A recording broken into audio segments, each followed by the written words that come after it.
Chapter 7 Content Mastery video. So discuss the major characteristics of the business market and compare them to the consumer market. Um, so the business market is characterized by fewer, larger buyers, high dollar transactions, long term relationships. So, it's definitely a smaller um, area, smaller market, uh, but the people that are in it are going to be very wealthy. They're going to have a lot of money. They're going to be able to spend it on whatever they want. So, some of the characteristics that you see in these business markets is it's driven by the consumer demand. Um, if someone isn't buying cars and you're a car company or whatever, um, the manufacturers will stop buying steel. There's no point if no one's buying cars. Like, they already have such a surplus of whatever they make, whatever they use, um, that if they don't need that much anymore, then they just simply won't buy it. Um, Fewer and larger buyers. So if the market is more concentrated, a few large customers um, will obviously hold a large percentage of those sales. So if it's a customer that has a lot of wealth, a lot of money, they are going to be a large percentage of your sales. It's not just going to be someone that's random off the street that is going to, you know, make that transaction most of the time. It's going to be pretty typically the same people. Um, it definitely has more purchases based on the technical specifications, the efficiency, the quality standards, things like that. It's just kind of more rational and technical buying. It's whatever fits their product or whatever fits their market. Um, Complex and long sales cycles, so the decisions will take longer. Sometimes months, years. It definitely involves a lot of people, even though it is acting as a large group. So it's a lot of stakeholders. Then the personal and selling relationships. So it's definitely more personalized service. The relationship building is huge. Um, Ongoing support. So making sure that the person is always communicated with, they understand what is going down, all different things like that. Just making sure that everyone is on the same level. Making sure that everyone understands what's going on. Some of the differences between a B2B market or a business market and a B2C market or a consumer market. So the buyer type is more businesses, governments for the B2B. The B2C is definitely more individual. It's definitely for just one customer, more consumer, more household. The demand is the consumer demand. So if the government needs more concrete, then they're going to buy a lot more concrete. If they don't need it, then they're not going to buy it. And then for B2C, it's definitely more direct demand. So if someone needs concrete, they'll go out and buy it. If someone doesn't, they don't need it. But it's definitely more of just a personal act. There's not a lot that goes on with it. The transaction volume is huge because it's a large volume for the B2B. They're definitely buying in high dollar amounts. They're going to buy a lot of your product. Where for the B2C or the consumer, it's literally just going to be whatever they need for that given time. So it's going to be a lower dollar amount. It's going to be less volume, not as much product being sold. The sales cycle, I think, is important too. It's long and competitive, complex, all of that for the B2B. And then the B2C, it's quick and impulsive. So, if you're thinking about buying a car, which I think is a good example, if you're thinking about buying a car, you're not just going to go out on impulse and buy it. You're going to do the research. You're going to look at other cars.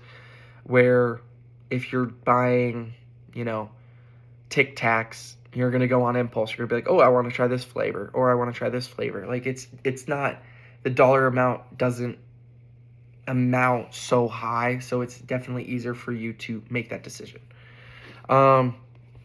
So 4 of the general categories of business markets and 3 major factors that influence the purchase decisions of each market.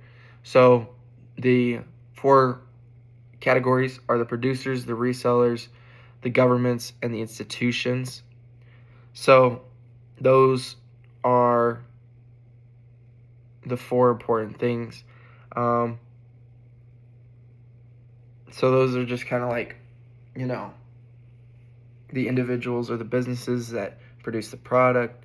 They're making a profit from their product. They're selling to either other organizations or whoever. The resellers is the wholesalers and retailers who buy the finished goods and resell them for a profit from the consumers. Government markets are federal, state, county, and local governments that purchase things, and they provide services to the public. So like public education, defense, like the defense budget. They take taxes or whatever, and they're providing us protection by reinvesting into the military or whatever. And then the industrial markets are the nonprofits, the charitable organizations, anything where they're not taking the dollar for themselves, they're putting it back into either their own program or, they're giving it away to other people. And then 3 major factors influencing purchasing decisions is the economical factors. So the price, the value, operating costs, the impact that it may have on profitability. So buyers definitely look for that. If they're going to be a reseller, then they need to look at if it's going to be profitable for them to sell it back to other customers, if they buy it in a large enough quantity. Price is definitely huge because you have to understand if something is in your price range. Value, is it going to hold its value? Is it going to be a depreciating asset? Different things like that.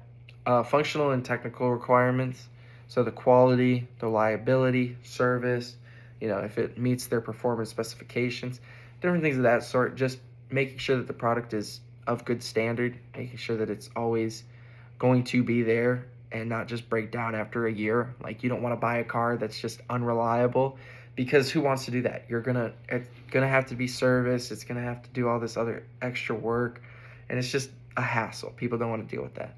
And then structural factors, so the policies, the procedures, the purchasing structure, so different things like that. If someone has a really bad reputation for ripping people off, then you're not going to want to buy from them. Different things like that, making sure that their policies are, what you want, different things like that. And then the organizational buying process, and I'm going to come up with something. So the organizational buying process is structured, multi-stage. It's a decision-making method. So it's definitely looking at, the product or services, identifying, evaluating, and, looking among other alternative brands and suppliers, seeing if they're comparable. So it's not like consumer buying at all, because it involves multiple stakeholders. It's higher cost, it's formal, it's long term. So, a lot, like a thing I can come up with is like, if a company is trying to update their technology, they're definitely going to work on it for at least like a year, I would think, at least a couple months, to look at, all the services that these companies provide, see if they, give a good value for their product, making sure that they understand, what type of security or, just what you need for your company in general, making sure that it fits your needs, exactly what you want. Just making sure that everything is perfect, making sure that the price is right, because you could be getting scammed or, being overcharged because you don't know the market value of what service you're trying to purchase. So different things like that. Definitely companies looking at updating something that's outdated. It's definitely going to take time so they can see what the best product is.